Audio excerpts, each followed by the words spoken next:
Welcome to Around the Weird. Here's your host, the museum curator of the strange and unusual, Mr. Nothing. Thank you, mysterious voice, and welcome back to Around the Weird, a booktube channel where I talk about all the unusual and out of the ordinary literature that I've found in my travels. Today it is Poetry Thursday, so I wanted to talk about a poem of interest, one that is about something spooky because it is October or Spooktober, where we're talking about some spooky poetry as well as short stories. And today's poem is all about darkness or the night. I am referring to The Owner of the Night by Mark Doty. For those who don't know, Mark Doty is an American writer, white American writer who's been writing since the 1980s. Pretty long time. And they've written a number of books of poetry as well as memoirs and other sorts of anthologies and things like that, which is interesting. And they've won a number of awards for their work. But it's also important to note that they are a gay writer, which is interesting. I finally managed to find an LGBT author sort of by accident rather than by looking at them, rather than looking for them specifically, which I've been trying to find those kinds of writers, but unless I'm looking in my Google searches and various other readings, I find it hard to actually find those kind of authors, and it's important because it's important to read from diverse perspectives. But thankfully we found one today, which is great. And so without further ado, let's talk about The Owner of the Night. I will read it, do a little bit of analysis, and we will move on from there. The Owner of the Night interrogates whoever walks this shadow lane, this hour not reserved for you. Who are you to enter it? Orion's head over heels above the road, jewel belt flinting starlight to fuel two eyes looking down from the air. Beacons in reverse, since light pours in toward her appetite, until she wings her noiseless outline between our rooftop and the stars, over this door and all the doors hidden in the grass. Dreaming voles, firefly province, wasps in the palace they've hollowed under the hill. Mole resting his face against his splayed hands, perch, blink, pose the evening's question to the sleepless, while the moon, if there is one, scatters islands on a field of ink.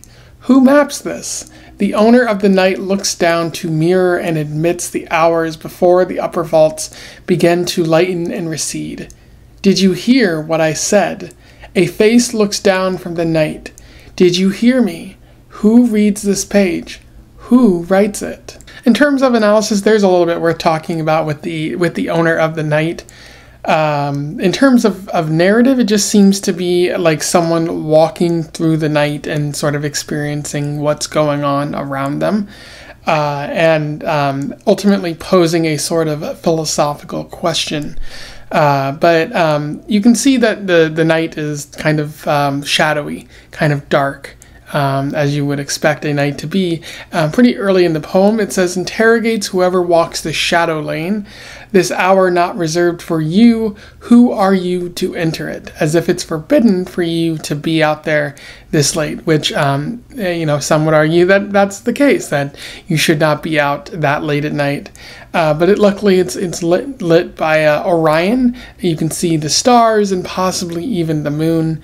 But even though there's an air of silence, or not silence, but loneliness about this poem of being out there alone, you're not completely alone.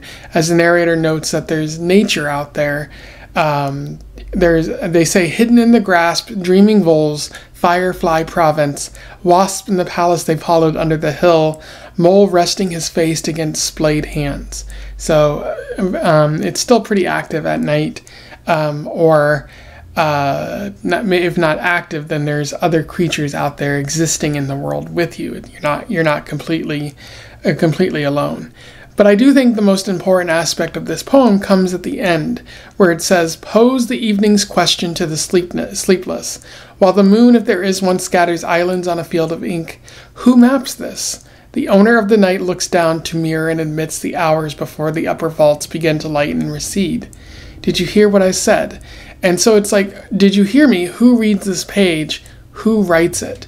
And I, because the author sort of explains a little bit what they were thinking in their poem, but I think what that question is posing, like, I think it's sort of like, what is the meaning of it all, or it's like, what is this experience like? Instead of just going through life and not thinking, or even just talking over an experience or something like that. Mark Doty wants you to consider, like, what is this all for? What is this meaning? How am I experiencing this world in this present moment? And who possibly made it? What is like, maybe it's not you posing that question. Maybe, as Doty notes, it's the night asking that question of you. Like, who are you? What are you doing here? Are you doing anything of interest, of value? Or are you simply just existing? I think that's interesting, because sometimes the night can pose a number of questions, although I do think that it might be sort of psychological there, where it's not the night posing the question, it's really you, but like the night is like forcing you to consider, what's on your mind in that moment. Anyway, those are my thoughts on The Owner of the Night by Mark Doty, a pretty fun poem. Maybe not the most spooky poem for Spooktober, but it's fun to talk about the night and the thoughts that come along with it. So let me know what you thought of this poem or my review in the comments below. If you think there's something I might be missing, please let me know. Otherwise, don't forget to like, share, and subscribe so that more people can find out about this poet or this poem if they do not already know. And until then, I wish you the best of luck in your weird and nighttime travels. Farewell.